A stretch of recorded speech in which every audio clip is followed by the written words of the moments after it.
Assalamualaikum warahmatullahi wabarakatuh. Selamat datang kembali sobat semuanya, para subscriber dan penonton channel YouTube Panda Data dimanapun Anda berada.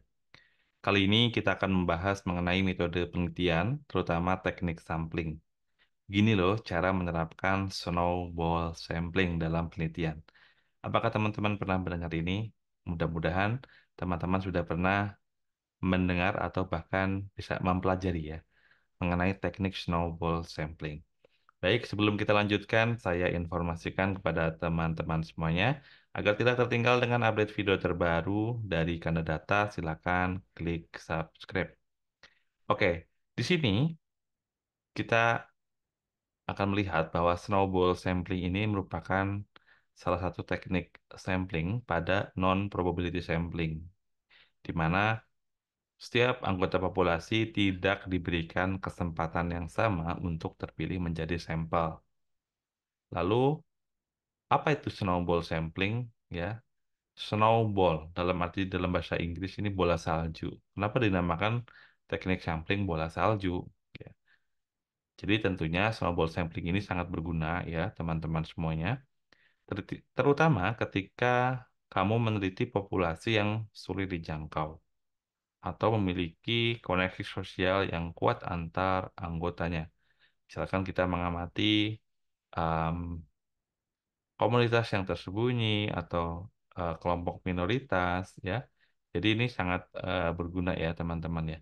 Jadi kita bisa mengetahui ya, terutama kalau yang susah dan kita tidak memiliki sampling frame yang jelas, kita bisa menggunakan non probability sampling. Salah satunya adalah snowball sampling. Ayo kita pahami lebih dalam apa itu snowball sampling. Snowball sampling adalah teknik pengambilan sampel di mana peneliti di sini memulai dengan sejumlah kecil responden.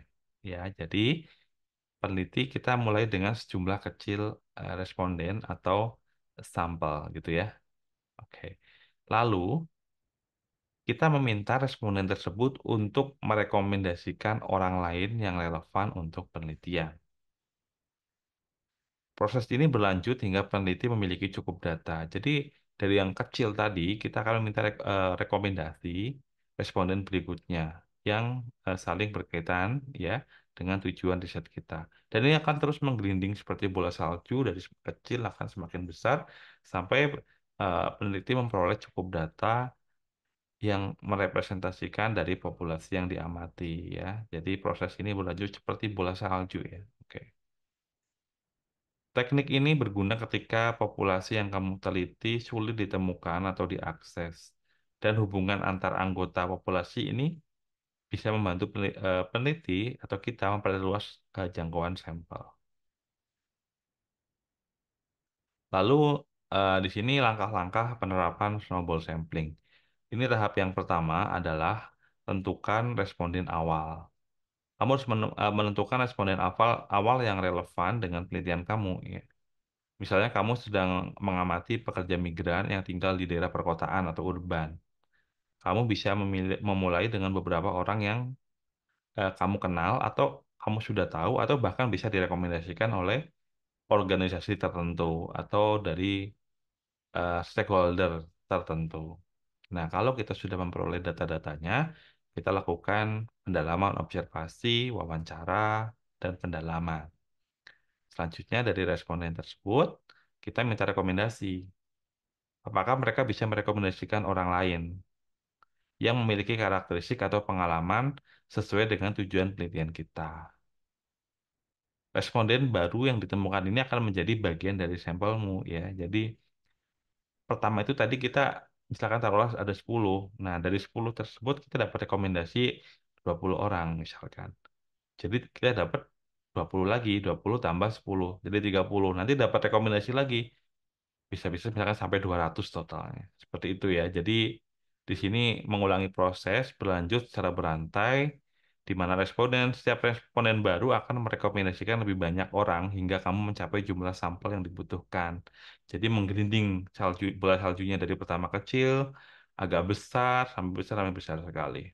Jadi seperti itu.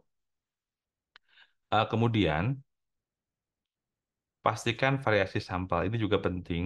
Namun kita ketika meminta rekomendasi tidak semata-mata asal banyak sampelnya ya. Jadi kita harus memahami bahwa em, kita pastikan tujuan riset kita itu apa, kemudian apakah sudah terwakili dari sampel-sampel yang telah kita ambil. Kalau belum ada yang belum terwakili, ya kita harus mengambil lagi ya dengan teknik snowball sampling. Karena kita sebelumnya tidak tahu by name, by address yang akan menjadi sampel kita. Ya, jadi inilah penggunaan snowball sampling ya. Ini kok stratified ya, snowball maksudnya ya. Oke, lanjutnya adalah kelebihan dan kekurangan ya. Jadi yang pertama kelebihan atau keuntungannya ketika kita menggunakan snowball sampling yaitu kita dapat menjangkau populasi yang sulit diakses. Ya, jadi ketika misalkan kita ke tempat minoritas gitu ya, kita akan lebih mudah ya. Kalau kita ingin mengamati konsumen, perilaku konsumen, tapi produknya adalah produk-produk tertentu ya, misalkan konsumen misalkan yang suka menggunakan handphone, misalkan merek Nokia. Nah, kita bisa khusus yang Nokia kita cari yang ada atau yang itu memang cukup besar ya, yang minoritas misalkan yang agak susah. Kita bisa menggunakan ini dan kita bisa lebih cepat ya dengan memperluas sampel jika responden awal yang kita amati itu kooperatif. Namun di samping keunggulan di situ juga ada beberapa kekurangan ya karena bergantung pada hubungan sosial, hasilnya bisa saja bias ya kalau kita tidak hati-hati. Dan pengambilan sampel juga tidak selalu representatif kalau kita kurang hati-hati juga. Jadi hal ini perlu diperhatikan bagi teman-teman ketika menggunakan teknik snowball sampling. Baik, dari pembahasan video ini semoga memberikan pencerahan bagi teman-teman yang sedang melakukan riset, terutama menggunakan non-probability sampling, yaitu menggunakan teknik snowball sampling. Baik, semoga bermanfaat. Terima kasih telah menonton video sampai detik ini. Sampai jumpa pada video berikutnya. Salam sehat selalu. Assalamualaikum warahmatullahi wabarakatuh.